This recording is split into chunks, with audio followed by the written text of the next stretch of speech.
Let's talk in British English. The alarm blared, a rude awakening to another bustling London morning. Sarah sighed, already anticipating the linguistic hurdles that lay ahead, a familiar ache in her chest. Simple tasks like ordering her flat white at the local Costa felt like navigating a treacherous obstacle course, each interaction a potential minefield of mispronounced words and awkward silences. The struggle was truly relentless. Later, at the bustling supermarket, selecting ripe tomatoes became an unexpected challenge, as the shop assistant's rapid-fire Cockney accent blurred into an incomprehensible jumble. Sarah nodded vaguely, hoping her noncommittal shrug conveyed both understanding and polite disinterest, but feeling profoundly disconnected from the everyday rhythm of life around her. It was utterly exhausting. Even at work, during a team meeting, her carefully constructed sentences often stumbled, tripping over unfamiliar idioms or forgotten phrasal verbs.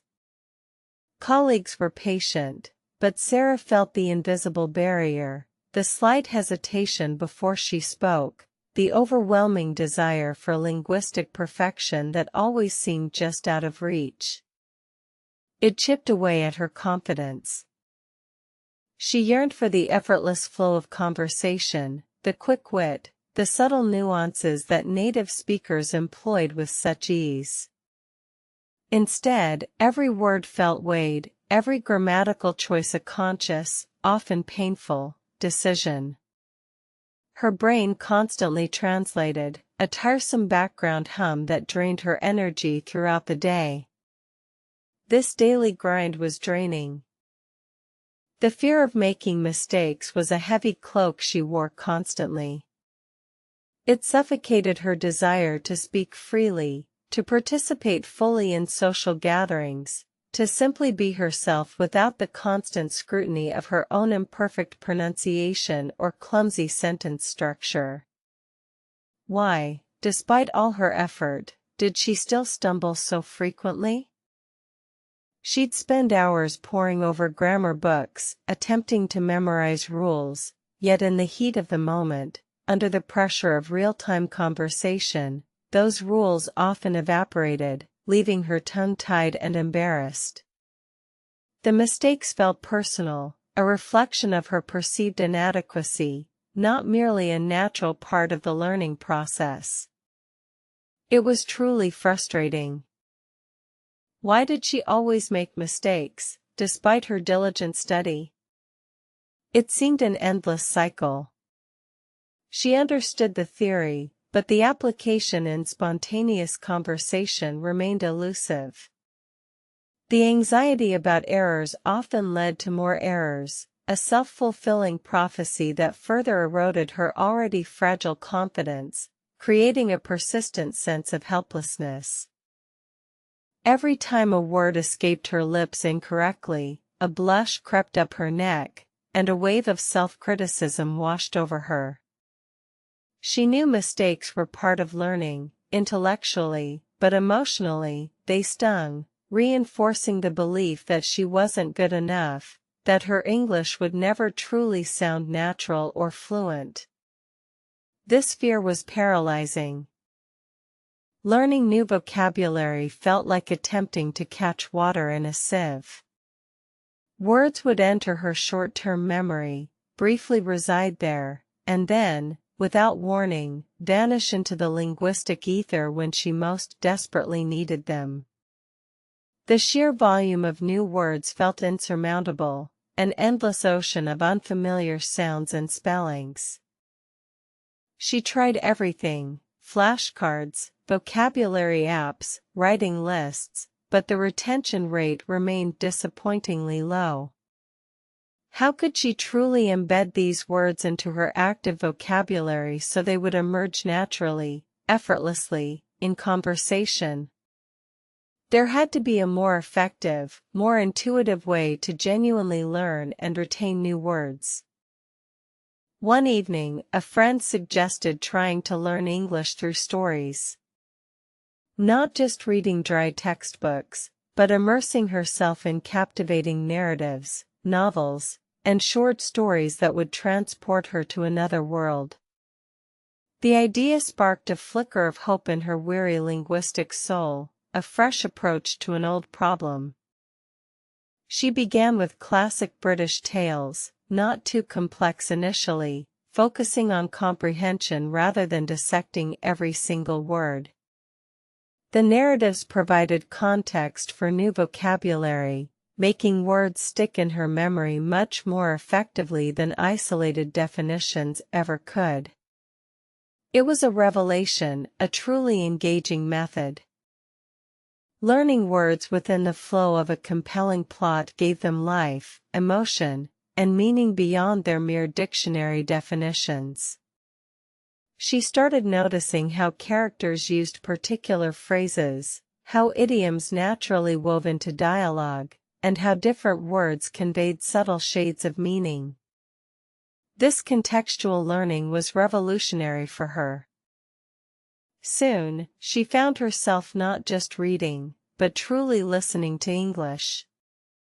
Audiobooks became her constant companions during her commute, on her evening walks, and even while doing mundane household chores. The melodic rhythm of British accents began to seep into her subconscious, a comforting, familiar sound. Listening to native speakers tell stories, whether through podcasts or audio dramas, helped her to grasp intonation, rhythm, and natural pronunciation in a way that simply reading aloud never could. She started to mimic the narrators, subconsciously absorbing the flow and cadence of the language, a significant step forward. The sheer exposure to authentic spoken English, through these varied narratives, began to subtly reshape her understanding of the language. It wasn't just about individual words anymore, it was about the melody of sentences, the natural pauses, the emphasis on certain syllables. This passive immersion was incredibly powerful. Sometimes, in moments of utter despair, curled on her sofa, Sarah would genuinely question the whole endeavor. "Why am I doing this?" she'd whisper to herself. "Why bother with all this linguistic torture when my native tongue serves me perfectly well back home?" It felt like an insurmountable mountain, an endless uphill climb with no summit in sight. The thought of just giving up was incredibly tempting. Yet, a small defiant voice always pushed back against that defeatist notion. To abandon this journey would mean closing doors to new friendships, incredible opportunities, and a deeper understanding of a culture she was slowly, begrudgingly, falling in love with. The discomfort of growth, though painful, far outweighed the comfort of stagnation. It was a battle worth fighting. She realized that the idea of not learning English was born out of frustration, not reason. The world, increasingly interconnected, offered so much more to those who could communicate across linguistic barriers. Her initial struggles were merely part of the arduous, yet ultimately rewarding, process of acquiring a new language. This perspective shift was vital. So, instead of giving in to despair, she doubled down on her commitment to listen and practice. She understood that mere passive listening wasn't enough, active engagement was crucial for genuine progress. She needed to not just hear the words, but to actively process them, to understand their context, and to internalize their meaning. Her morning routine now included at least 15 minutes of focused listening to a BBC podcast, not just for enjoyment, but for deliberate comprehension. She would pause, rewind, and replay sentences, ensuring she caught every nuance, every subtle shift in tone, every unfamiliar idiom. This active listening was transformative for her. She also started repeating phrases aloud, mimicking the speaker's accent and intonation, even if she felt silly doing it. This shadowing practice helped her tongue and mouth muscles get accustomed to the new sounds and rhythms of British English, making pronunciation feel less foreign and more natural over time. The importance of practicing speaking became undeniably clear to her. It was one thing to understand English when she heard it or read it, it was an entirely different challenge to produce it herself, coherently and confidently. Oral practice was the bridge between comprehension and true fluency, bridging the gap between passive and active knowledge. She joined an online language exchange group, forcing herself to converse with native speakers, even when her heart pounded with anxiety and her palms felt clammy. Each conversation, no matter how brief or stuttering, was a small victory, a tiny chip off the formidable wall of her speaking fear. She embraced the challenge. She learned to embrace her mistakes, not as failures, but as invaluable learning opportunities. Each misstep provided data, highlighting areas where she needed more practice or a clearer understanding. The fear gradually began to recede, replaced by a growing curiosity and a willingness to experiment with the language. This change was liberating. Speaking practice, even if it was just talking to herself in the mirror, helped her to articulate thoughts without the pressure of an audience. She recorded her own voice, playing it back to identify areas for improvement, like intonation or the speed of her delivery. This self-assessment was incredibly insightful for her progress. She discovered that fluency wasn't about speaking perfectly, but about speaking confidently and getting her message across effectively. The occasional grammatical error or misplaced word didn't negate her ability to communicate, it simply showed she was a learner, actively engaging with a new language. This realization was profoundly empowering. The constant battle with her daily day's struggle transformed into a continuous journey of growth. Each morning, instead of dreading the linguistic challenges, she approached them with a renewed sense of purpose, understanding that every interaction, every conversation, was an opportunity to learn and improve, fostering self-improvement. Her perspective shifted dramatically. The initial thought of why you should not learn English now seemed ridiculous, a fleeting moment of self-doubt. The rewards of connecting with people, understanding different cultures, and broadening her horizons far outweighed any temporary linguistic discomfort. The journey was truly worth every single effort. She understood now that listening and practice were not just methods, but a lifestyle. It was about consistent, daily engagement with the language in all its forms, making English an integral part of her everyday existence, not just a subject she studied in isolation. This holistic approach accelerated her learning significantly. The confidence gained from successfully navigating a tricky conversation or understanding a complex news report was immeasurable. These small victories fueled her motivation, pushing her to seek out more opportunities to speak, to listen, and to truly immerse herself in the vibrant tapestry of British English. She felt progress accelerating. Her vocabulary expanded organically, no longer just through rote memorization, but through repeated exposure in authentic contexts within stories and conversations. Words now had a story attached to them, a memory of where she first encountered them, making them more resilient and easier to recall under pressure. Learning through stories provided not just words, but cultural insights, idiomatic expressions, and a deeper understanding of British humor and social nuances. It was a holistic way to absorb the language, making the learning process engaging, enjoyable, and far more effective than traditional methods alone. The narrative approach resonated deeply. The fear of making mistakes, her old nemesis, had significantly diminished. She still made them, of course, but they no longer paralyzed her.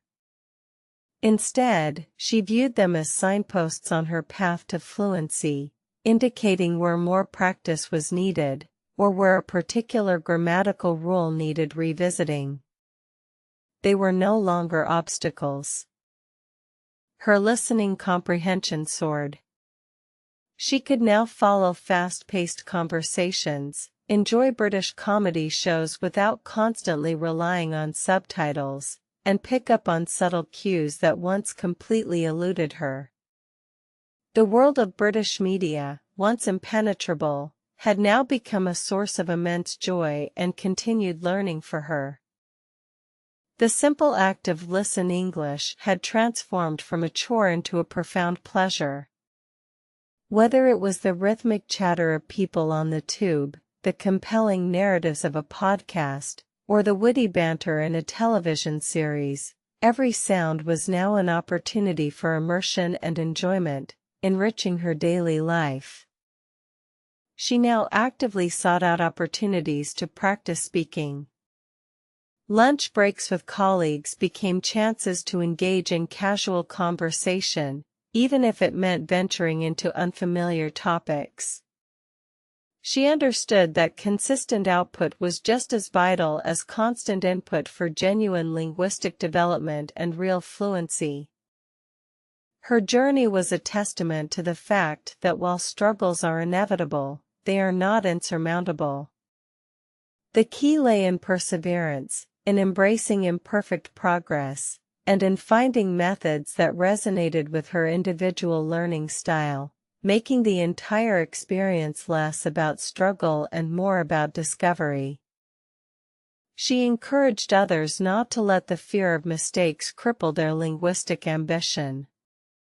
Every fluent speaker was once a beginner who made countless errors.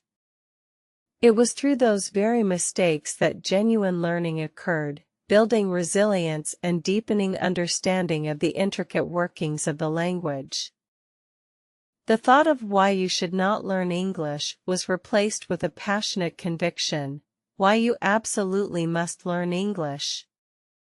The connections she forged, the new perspectives she gained, and the sheer joy of communicating effectively in a new tongue were priceless, far outweighing any initial discomfort. Her initial frustration with how to learn words evolved into a sophisticated approach, combining contextual learning from stories, active recall techniques, and consistent exposure through listening and reading. The words now stuck, not through force, but through meaning and repeated, natural encounters, becoming truly hers. The power of learn English through stories truly opened up the language for her. It made learning an adventure, a captivating journey rather than a tedious task. Each character, each plot twist, each new setting became a memorable anchor for new vocabulary and grammatical structures, cementing her understanding. She often pondered her previous struggles, especially the nagging question, "I don't want to make a mistake but I always why?" Now she understood. The fear itself was the biggest barrier. By releasing that fear and embracing imperfections, the mistakes became stepping stones, rather than debilitating roadblocks, allowing her to progress. The advice "listen and practice" became her mantra. It was the simple, yet profound, formula that unlocked her progress. Consistent, deliberate listening, followed by active attempts to produce the language, created a powerful feedback loop that steadily refined her skills and built her confidence over time. She had come to appreciate why you should practice speaking above all else. It was the ultimate test, the arena where all her listening, reading, and vocabulary acquisition culminated. Speaking forced her to be creative, to think on her feet, and to truly own the language, making it an active tool. Through consistent effort, Sarah transformed her daily struggles into opportunities for growth. She no longer saw herself as just a learner, but as a communicator, navigating the vibrant linguistic landscape of British English with increasing confidence and genuine enjoyment, truly thriving in her adopted language and culture. Her journey became a beacon of hope for others facing similar challenges.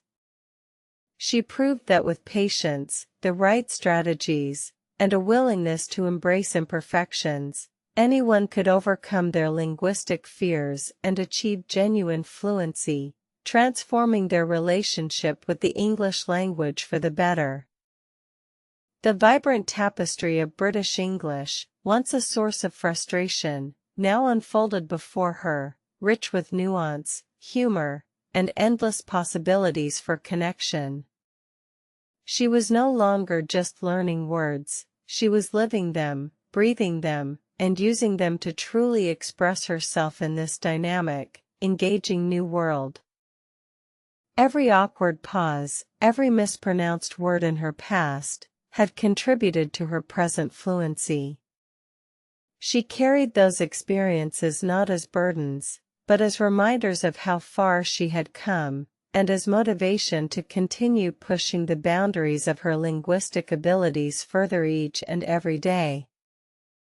Sarah's story is a testament to resilience, illustrating that the path to English fluency, especially British English with its unique charm, is often winding but ultimately rewarding.